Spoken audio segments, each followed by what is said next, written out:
Hello my all dear friends, this is Excellent Coaching Classes here and you are all most welcome your own YouTube channel Excellent Coaching Classes।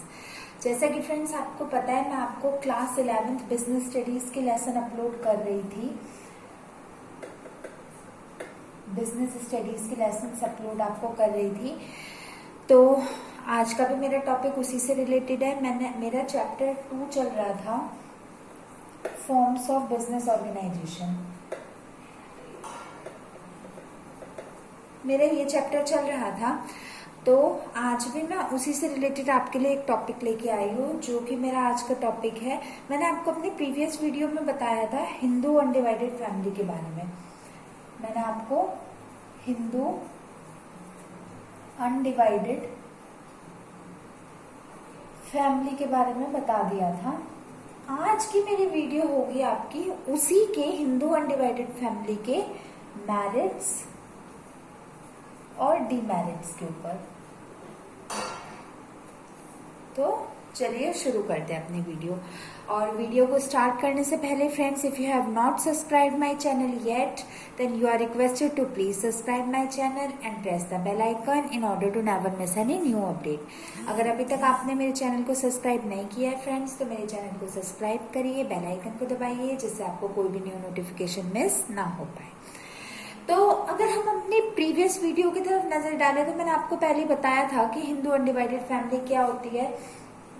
जो हमारा HUF होता है, Hindu undivided family, ये एक इस type की family business organisation होता है जिसमें सारा फैमिली के अंतर्गत ही रह के अपना बिजनेस करते हैं। इस तरह की आपकी जो बिजनेस होता है, इसमें फैमिली में ही रह के बिजनेस किया जाता है और फैमिली ही सुप्रीम होती है बिजनेस को चलाने के लिए। अब फैमिली सुप्रीम कैसे होते हैं ये बात देखिए।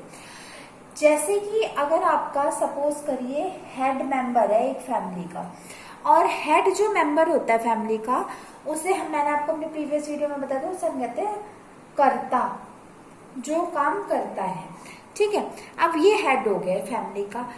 इसके अंतर्गत जिसे कहते हैं, इसके सुपरविजन में, इसके नेतृत्व में और सारे लोग, जितने भी फैमिली में मेंबर्स होते हैं, आपके सन हो गए, डॉटर हो गई, कोई भी आपकी वाइफ हो गई, कोई भी मिलके आपका बिजनेस टुगेदर रन करते हैं, उसे हम कहते हैं Hindu undivided family.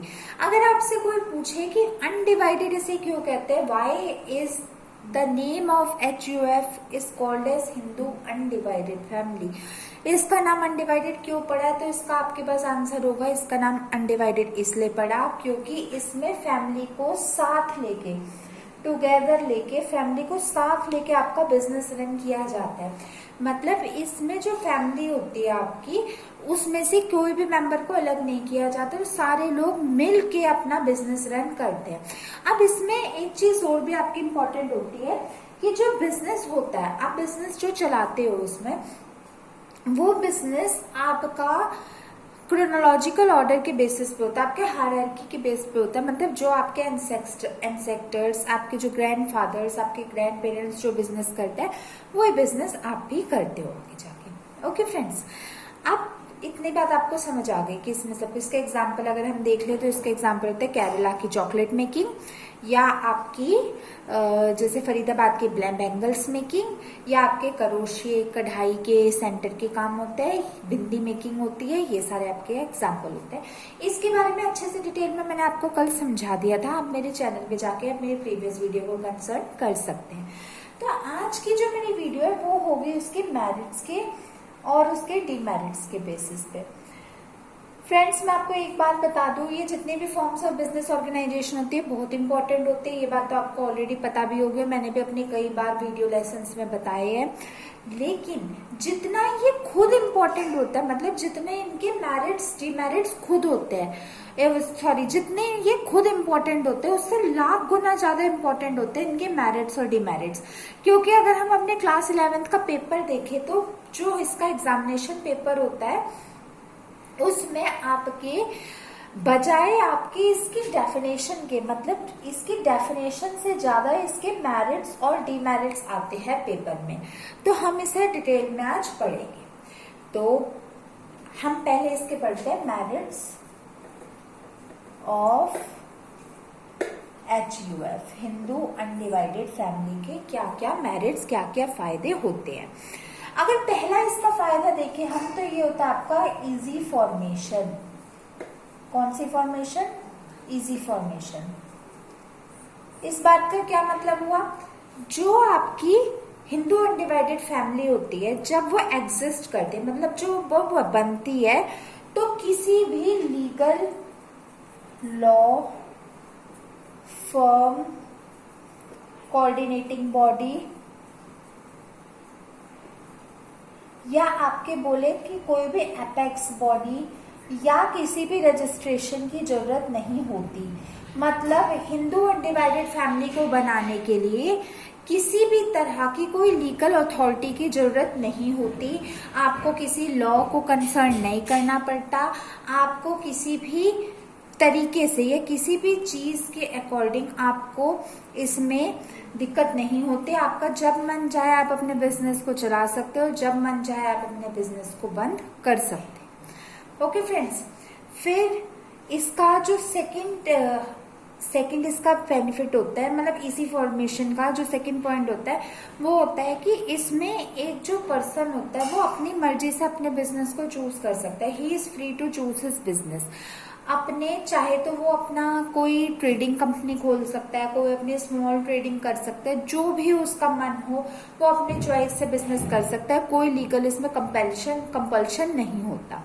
Okay friends, फिर इसका अगर हम सेकंड पॉइंट देखें तो जो इसकी सेकंड होते हैं वो होते हैं आपके स्टेबल एक्सिस्टेंस। स्टेबल एक्सिस्टेंस, इसका क्या मतलब हुआ स्टेबल एक्सिस्टेंस का? इसका मतलब आपका ये हुआ कि जो आपकी ये फर्म होती है, मतलब आपके जो हिंदू अनडिवाइडेड फैमिली होती है बिल्कुल स्टेबल होती है, इसमें कोई भी आपके अप्स एंड डाउन्स नहीं होते। It is not affected by the death और इंसॉल्वेंसी ऑफ एनी पार्टनर और इवन कर्ता। मतलब इस लाइन का ध्यान से देखिएगा, चाहे किसी की डेथ हो जाए, ठीक है, चाहे कोई इंसॉल्वेंट हो जाए, ठीक है, या चाहे कोई भी बंदे के पास अपने कोई भी राइट्स ना रहे, या कोई बंदा इलीगली अप्रूव्ड हो जाए, तो भी ये पार्टनर, ये फॉर्म ऑफ ऑर्गेनाइजेशन आपकी खत्म नहीं होती, बंद नहीं होती। इसके अलावा एक और भी इम्पोर्टेंट बात है इसकी, अगर ये बंद तो होती ही नहीं है जो आपकी कुछ भी हो जाए, लेकिन ये आपकी इवन आपका कर्ता, मतलब जो बंदा इसका हेड होता है, कर्ता मैंने आपको बताया था ना, ये कर्ता आपका इस पूरी बिजनेस का हेड होता है। कर्ता के अकॉर्डिंग ही आप अपना पूरा बिजनेस करते हो। तो चाहे कर्ता की भी डेथ हो जाए, कर्ता भी इंसॉल्वेंट हो जाए, आपकी बिजनेस फर्म को कोई भी इफेक्ट नहीं होगा, आपका बिजनेस वैसे ही चलता रहेगा। ये इसका बिगेस्ट एडवांटेज होता है, ये लाइफ लॉन्ग चलता रहता है। इसका रीजन बताइए क्यों? इसका रीजन इसलिए है क्योंकि ये आपके, मैंने आपको पहले भी बताया था, हायरार्की और ऑर्डर पे चलता है। एक फादर, उसका सन, उसकी डॉटर, उसके वाइफ, उसकी फैमिली, जब एक फैमिली को ही ये बिजनेस रन करना पड़ता है, तो ऐसा तो कभी नहीं हुआ, भगवान ना करे, गॉड फॉरबिड्स, कि इकट्ठे ही सबकी डेथ हो जाए। सभी रहते ही है, सब में से कोई ना कोई तो रहता है, और अगर कोई एक भी बचा तो वो अपने बिजनेस को आगे ले जा सकता है। ओके फ्रेंड्स, फिर इसका थर्ड पॉइंट होता है आपका लिमिटेड लायबिलिटी।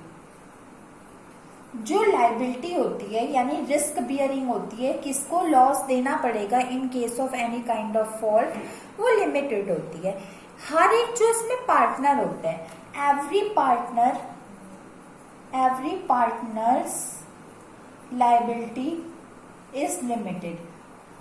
हर एक पार्टनर की लायबिलिटी लिमिटेड होती है, उसी कहते हैं एक उसी लिमिट में होती है जिस लिमिट में उसने कहा होता है। बस एक इंसान की इसमें लायबिलिटी अनलिमिटेड होती है, और वो इंसान कौन होता है? कर्ता।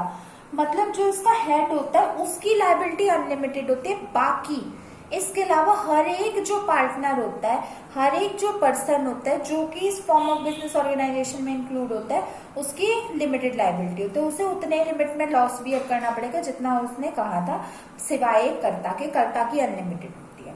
ओके फ्रेंड्स, फिर फोर्थ इसकी होती है effective decision making and control. Effective decision making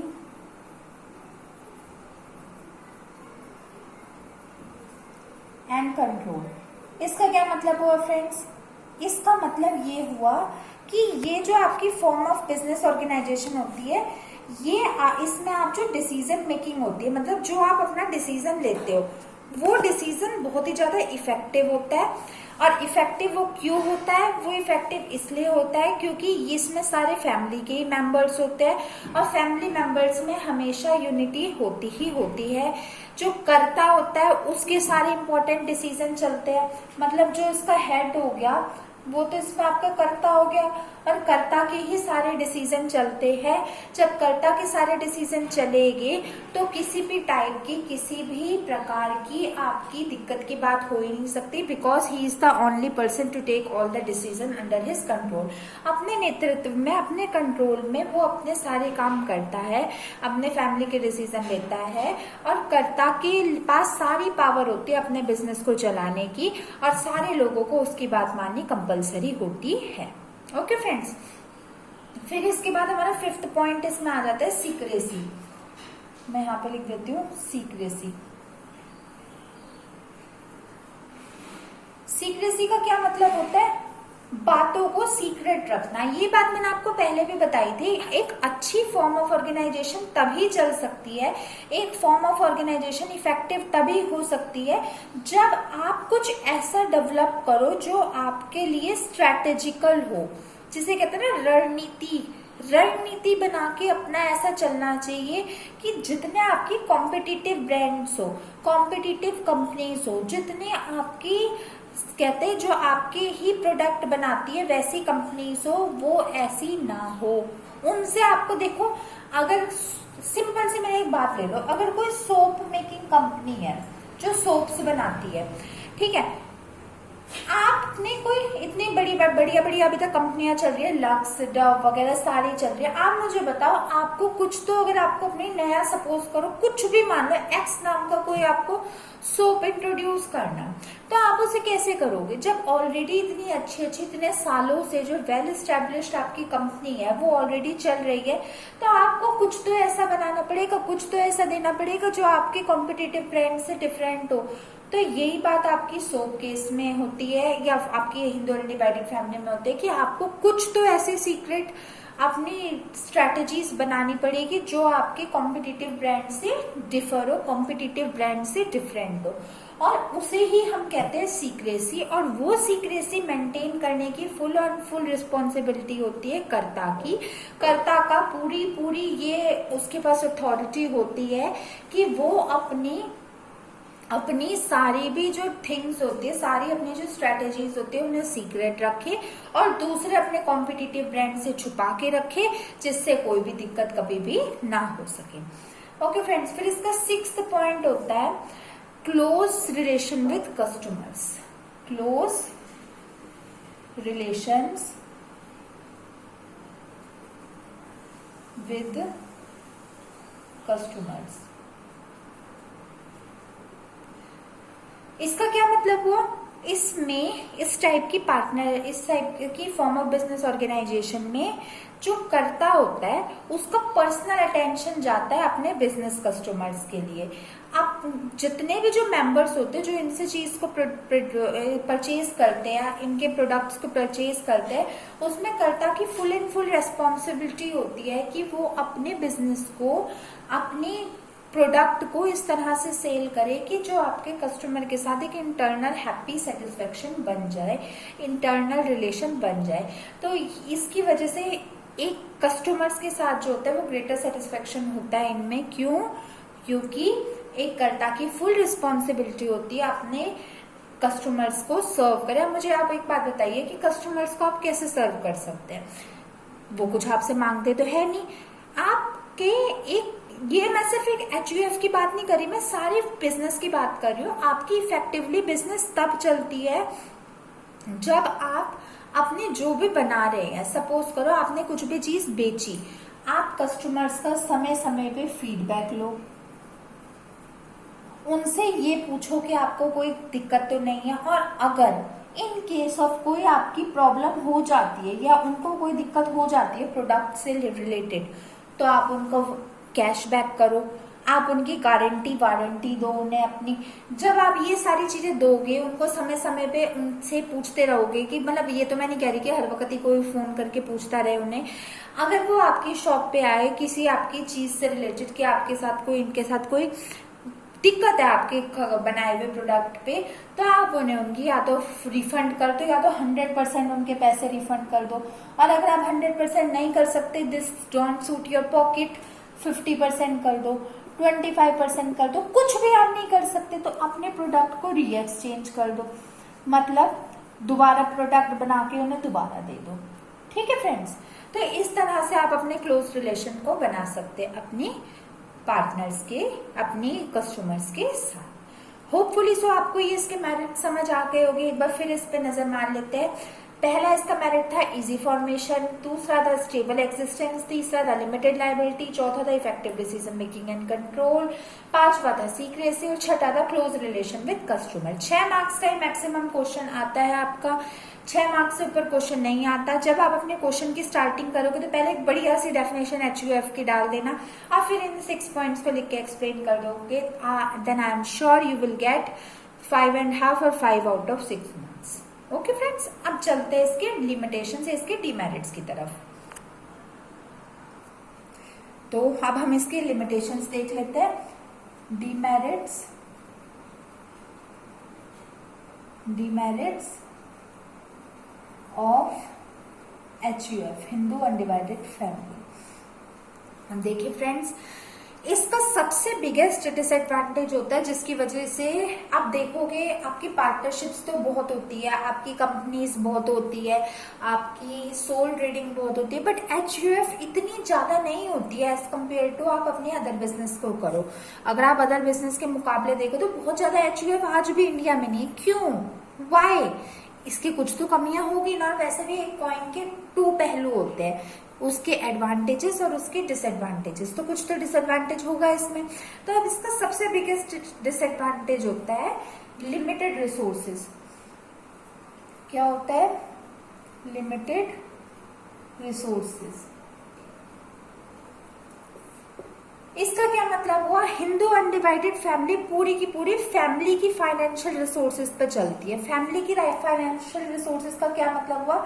suppose करो और आप बिजनेस रन कर रहे हो, जैसे अगर आप पार्टनरशिप कर रहे हो सपोज करो, तो पार्टनरशिप में क्या होता है, हर पार्टनर अपने अपने पैसे लगाता है, सबके पैसे मिला के बहुत सारे पैसे आ जाते, तो फिर आप बिजनेस रन कर सकते हो। लेकिन हिंदू अनडिवाइडेड फैमिली में क्या होता है, आपकी फैमिली ही बिजनेस करती है, और जो फैमिली बिजनेस करती है तो वो फैमिली का ही पैसा होगा उसमें, और फैमिली का पैसा लिमिटेड होता है क्योंकि घर के खर्चे के लिए भी पैसा चला जाता है ना, तो फैमिली का पैसा बहुत ही ज्यादा लिमिटेड होता है, इसलिए वो ज्यादा अमाउंट में अपने बिजनेस रन नहीं कर सकते। अपने बिजनेस को, अगर कोई बंदा अपने बिजनेस को ग्रो करना चाहता है तो उसे सबसे पहले क्या लगाना होगा? पैसा लगाना होगा। और वो पैसा कैसे लगा सकता है? अगर उसके पास पैसा होगा, जब वो पूरी के पूरे अपने फाइनेंशियल रिसोर्सेज अपनी फैमिली की ही रिसोर्सेज पर डिपेंड होगा, तो उसके पास तो पैसा होगा ही नहीं ज्यादा लगाने का। फिर इसमें अगर आप सपोज करो आप अपने कैपिटल रेज करते हो, कैपिटल चाहे आप अपने डेब्ट साइड से या आप अपने इक्विटी साइड से, अगर आप अपना पैसा लगाते हो या पैसा लेने की कोशिश करते हो, तो उसके लिए भी जो आपको उसकी कहते हैं ना आपकी कीमत रखनी पड़ती है, वो भी बहुत लिमिटेड होती है। अगर हम इसका सम अप देखें इस पॉइंट का, तो ये है कि क्योंकि ये फैमिली के ही लोग होते हैं और फैमिली का ही पैसा लगता है, तो इस कारणवश, इस रीजन की वजह से इसमें लिमिटेड रिसोर्सेज होती है, लिमिटेड फाइनेंशियल रिसोर्सेज। फिर फ्रेंड्स नेक्स्ट पॉइंट होता है इसमें अनलिमिटेड लायबिलिटी ऑफ कर्ता। इसका क्या मतलब हुआ? एक ही बंदा हेड होता है, और कोई बिजनेस हो तो सबके साथ, सबके पास इक्वल पावर होती है अपने रिसोर्सेज शेयर करने की, अपनी कंपनी को चलाने की, अपने बिजनेस को अपने अकॉर्डिंग रन करने की। लेकिन ये जो HUF होता है इसमें सिर्फ एक कर्ता होता है जो हेड होता है, और उसके पास ही सारी लायबिलिटी होती है अपने लोन्स को पे करने की, अपने एसेट्स को लेने की, सारी जिम्मेदारी एक कर्ता की होती है, और कर्ता भी तो एक फैमिली का ही पार्ट होता है। तो कर्ता के पास इतना पैसा तो होता नहीं है, तो कई बार ऐसा होता है वो बहुत ही ज्यादा डिप्रेस्ड हो जाता है और उसे वो अलग अलग तरह के एंजाइटी या बीमारियों से भी ग्रस्त हो जाता है, बिकॉज उसके पास इतना पैसा नहीं होता जितना उसे रिपे करना पड़ता है इसमें। ओके फ्रेंड्स, फिर नेक्स्ट पॉइंट होता है इसमें limited managerial ability. Limited managerial ability, इसका क्या मतलब हुआ? इसका मतलब ये होता है कि इसमें मैनेजमेंट के द्वारा अगर आप कोई चीज रन करो तो मैनेजमेंट के द्वारा आप रन करते हो, मैनेजमेंट में मैनेजर्स होते हैं, बहुत लोग और हेड होते हैं, लेकिन इसमें जब सारा ये काम एक अपने घर के बंदे करेंगे तो जरूरी भी नहीं है कि वो पढ़े लिखे हो या नहीं। अगर आप कोई कंपनी रन कर रहे हो तो आपको अपनी क्वालिफिकेशन शो करनी पड़ेगी, इसमें कोई क्वालिफिकेशन का चक्कर ही नहीं होता, जो बंदा अपनी फैमिली में वो आके बिजनेस रन कर लो। अब ऐसा अगर कभी होता है तो इसमें मैनेजरियल स्किल यानी मैनेजमेंट को कंट्रोलिंग पावर नहीं होती, क्योंकि सारे बंदे एक ही फैमिली का मेंबर हो, सारे बंदे एक ही फैमिली के मेंबर्स होते हैं और उनके पास ये स्किल्स नहीं होती। ओके फ्रेंड्स, फिर नेक्स्ट पॉइंट होता है आपका लैक ऑफ रेस्पॉन्सिबिलिटी। इसका क्या मतलब हुआ? देखिए आप बताइए, सब लोग जाके ऑफिस में क्यों काम करते हैं? आजकल जैसे अगर हम कोरोना का स्क्रैनियो देखें, काफी लोग वर्क फ्रॉम होम कर रहे हैं, कर सकते हैं, मैं ये नहीं कह रही नहीं कर सकते हर बंदा, लेकिन क्यों नहीं करता वर्क फ्रॉम होम? क्यों ऑफिसेस इतने ज्यादा प्राइवेट और पब्लिक ऑफिसेस है? इसका रीजन होता है एनवायरमेंट। जो एनवायरमेंट आपको ऑफिस में मिलता है वो एनवायरमेंट आपको घर में नहीं मिलता। तो एनवायरमेंट ऑफिस में मिलने का ये नहीं है कि चेयर टेबल कंप्यूटर लैपटॉप होते, घर में भी आजकल सबके कंप्यूटर लैपटॉप्स होते हैं, बट उनके ऑफिस में एक डंडा होता है। किसका डंडा? अपने हेड्स का, अपने बॉस का डंडा होता है काम कंप्लीट करने का। अब ये घर में ही होते हैं, तो कोई बंदा अपनी रिस्पॉन्सिबिलिटी नहीं लेता है कि हमें ये काम इस वक्त इस समय पे ढंग से करना है। हर बंदे लेट को कर देता, अब काम बाद में कर लेके, बाद का काम कल कर लेके। क्यों? क्योंकि कोई इसमें स्ट्रिक्टनेस नहीं होती, किसी का कोई मोटिव नहीं होता। माना करता है इनका हेड होता है, बट करता भी तो फैमिली का ही मेंबर होता है, तो ये इस पे दिक्कत होती है कि कोई बंदा अपने काम की रिस्पॉन्सिबिलिटी नहीं लेता। ओके फ्रेंड्स, फिर लास्ट इसकी होता है फिफ्थ इसकी unstable form of organisation. Unstable, मैं अब आप मेरे से कहेंगे कि मैंने आपको इसके मेरिट्स में बताया था कि इसकी जो स्टेबल एग्जिस्टेंस होती है, फिर मैं अनस्टेबल फॉर्म ऑफ ऑर्गेनाइजेशन क्यों कह रहे? ध्यान से समझना फ्रेंड्स, वो आपकी थी इसकी स्टेबल एग्जिस्टेंस। एग्जिस्टेंस मतलब ये कैसे कोई काम को करता है, वो तो ठीक है, इसकी एग्जिस्टेंस तो स्टेबल होती है, लेकिन अनस्टेबल ये फॉर्म ऑफ ऑर्गेनाइजेशन किस वे में होती है? ये अनस्टेबल फॉर्म इसलिए होती है क्योंकि इसकी कंटिन्यूटी जो होती है, मतलब जितना आगे ये चलेगी वो फैमिली के हाईली डिपेंडेंट होते हैं, फैमिली के फाइनेंशियल रिसोर्सेज पे। अगर फैमिली में कोई दिक्कत आ गई, फाइनेंशियल रिसोर्सेज बहुत कम हो गए, तो इसे आगे चलाना बहुत ज्यादा डिफिकल्ट हो जाता है, क्योंकि